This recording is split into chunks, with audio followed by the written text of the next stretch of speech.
Let's see what we got. What we got inside the world's smallest house. Welcome back to the channel. I built the This really world's do look like smallest the tiny house smallest at house I done seen so 19.46 far. square feet. This is the tour video of it. Now, does this before we even see it? One that does it has a bathroom, a kitchen, and all that. I'm going to be showing you everything. It has a toilet, it has a bed, it has a shower, it has a kitchen. This video is incredible. Let's go check it out. How is that shit possible? Solar panels on top. Welcome back to my channel, everybody. If you've been following along, you know I've been But it does look like the wind will blow this bitch. If you got a hurricane or a tornado or anything, that's getting blown with the wind. At my tiny house build right here behind me. This is the world's smallest tiny house, 19.46 square foot of living space. So it's the smallest by square footage, and it has everything. So there is a world record for the world's smallest tiny house, but it's laughable because it's not really a house that's won the record. This is a real house, and what I consider house has everything like a bed, a toilet, a kitchen, a fully functioning space that you could live in if you needed to. Now I know a lot of people aren't going to think they can live in a 19 square foot space, but it does have everything if needed. And I want to be showing you what that video is already up in it. So that video is up. Watch that on a trailer that is a truck axle. So it can actually hold a lot more weight than a single axle small trailer. And there's a lot of weight here because this is stick framed tiny house. 2x3s to save on space and weight is what I use for the frame, which is a really good deal. And then wood texture and reserved, so that's pretty cool. On the roof we have regular roof shingles. All in one day. Yeah, I know it looked like it's possible. But I got the wrong ones and I didn't feel like buying more for it. But there are 2 solar panels here, 400 watts of solar that goes to the battery inside. Here is the front door, totally custom. The same cedar siding. I have an RV style handle right here. It does lock if needed.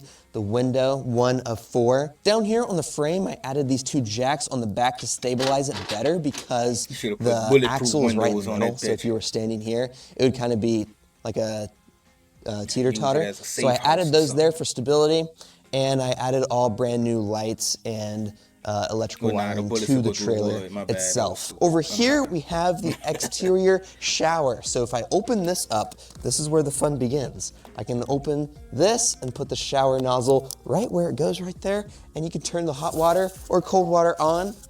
Shower outside. And the water comes out. So that's how I saved a lot of space on the shower. So there is one if needed. If we come around on this side, we can see there are a couple exterior features here. This is the vent for the AC and heating units. And yes, AC and heating.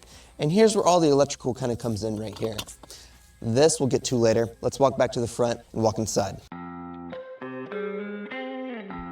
And this is the interior. It is very small. It might win the world record for the world's most narrow house. That is a world record to get. I did paneling on the walls to make it more luxurious, more comfortable. I painted it natural linen. I love that. And I did a lot of wood feature in here. So the exterior is all cedar.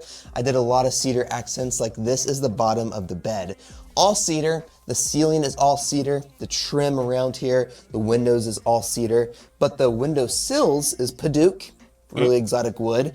And my countertop right here is Peruvian walnut. So lots of different woods were used in this, and I'm very proud of it. The first thing we walk into is the bench seating area. So right here, we have a bench that can have 3 people. Here's a clip of me, Weston, and my wife sitting here on the bench. And guys, I wouldn't lie to you. It's like a bird this house. Isn't so you uncomfortable. got the binoculars, like you sit in there, look outside the windows and catch nature and shit.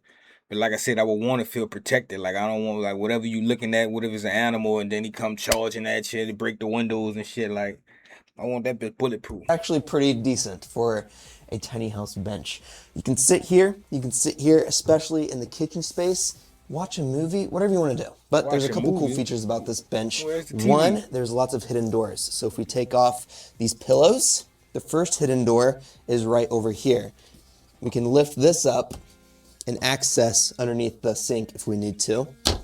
We can also open up these ones down here. These are picture frame style doors. And down here is where the AC and heating unit is. It is an EcoFlow Wave 2. So it does do AC and heating.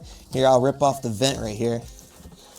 This is the vent that has the AC and heating. You can have it anywhere. Normally, I have it mounted right here in the middle, and there's a vent in this middle system. So this can all be hidden, and the cold or hot air is coming out right here in the middle. That thing is really cool, and it's hooked up to the EcoFlow Delta Pro, I think. And there are 6 outlets on this thing. All the outlets are being used, and this is hooked up to the solar panels up top. Or if you're just camping in your backyard like I am, you can just plug it into your house, and this is used as a bypass system, so everything is still working even if you aren't wanting to use the solar. But it like can an be off-grid upgraded if tree needed, house. and it can be like a tree heated in house the that's winter not in a if tree. needed as well. So that takes up all of the space down here. And there's also a door on this side of the bench, and this is access to the water lines for the shower in case there's ever a problem. So several hidden doors. I made it to where it is repairable. I want to access everywhere if I have to. Next, we have the kitchen space. We can open up this door, and underneath the kitchen is, of course, where everything is at.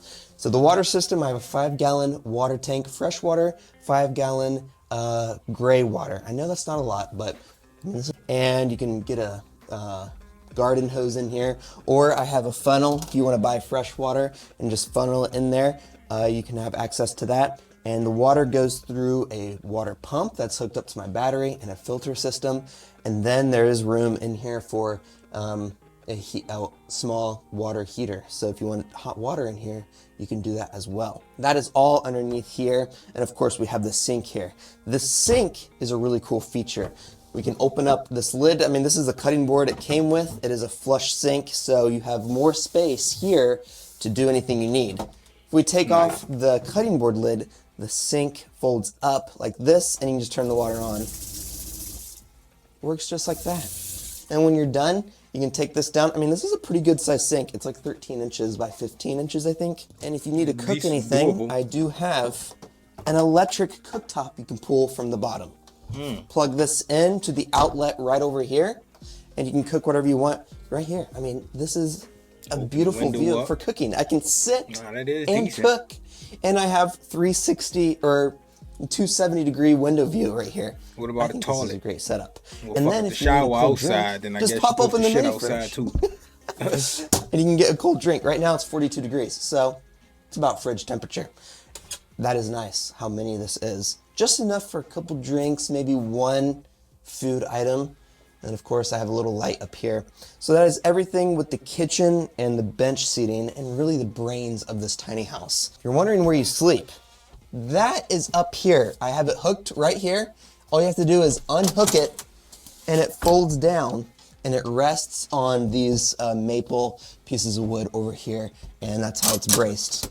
It can hold my weight. I'm 180 pounds, so it's really good. I also have a couple hooks on both sides, one right there and one over here. You probably can't see it because my head's blocking it. For extra support in case something were to break, I don't foresee that happening. It's just there. This is where my one miscalculation went with this tiny house. The space it takes for you to climb up into the bed. I am 100% able to do it. I'll prove it. So you just step on the countertop and you climb right into bed. Grown person, but and there we go. The bed child. space is 5'10", which that is exactly my height. So I am able to lay here perfectly. And guys, I'm not even kidding. This is more comfortable than a lot of camping trips I've been on. It is a real bed. So you can sleep up here, and then when you're done, how much it headroom? does take Ain't a no little headroom bit up of there. flexibility. So that is the one thing I would say is a little difficult with this place. And with that, that is everything inside the tiny house. You might be wondering, where's the bathroom? I'll show you. That's where this thing comes in. This was originally where the AC unit was going to go, and I was going to vent it inside, but I changed it up a little bit. You'll see that in the build video. Here, I can just take this lid off. It does lock, which is nice. I have a little hook here on the side of the tiny house for the lid. And this is where the toilet begins. Guys, I know what you're already thinking. This is a joke. It is not. It is a real functioning toilet. You can open it up, sit here, and then when you're done, it flushes. Pump this, and there's water in here. I can flush the whole thing. When you're done, instead of it being inside, which I know people find gross, you can just put it right back, and that's it. It's as simple as that. So you can take the toilet inside the tiny house if you wanted to use it in privacy, or, I mean, if you're just camping in nature, just take it somewhere in nature, and it's Truly, it works. If you're wondering what the cost of this was, take a guess in your head what you think. About about 5,000, a little bit less, 3,200, 3,500. Everything. This was about $5,000 I for said that, all about the material, 5,000. the AC unit, the wood, I mean, 5,000. everything. I already had the trailer, so that doesn't count. $5,000. You can't beat that. You can't beat that price for what you get here. So that is everything with my tiny house, the world's smallest by square footage. That separate seating area. That's it? Nah, that's the smallest one I've seen so far. We done watched a lot of small apartment tours and shit, but that is the smallest. I don't know if it count because it's in the backyard of his house, so it's like a tree house situation. Like I said, I want to see like I want to see somebody who living in that bitch. They ain't got no house in the front and then the back. Nah, this their house they living in. You know what I'm saying? So until we find that, we gonna go to the next one. Y'all like this one? Do it for the boy, just do it for the boy, just do it for the boy, Just do do it, it.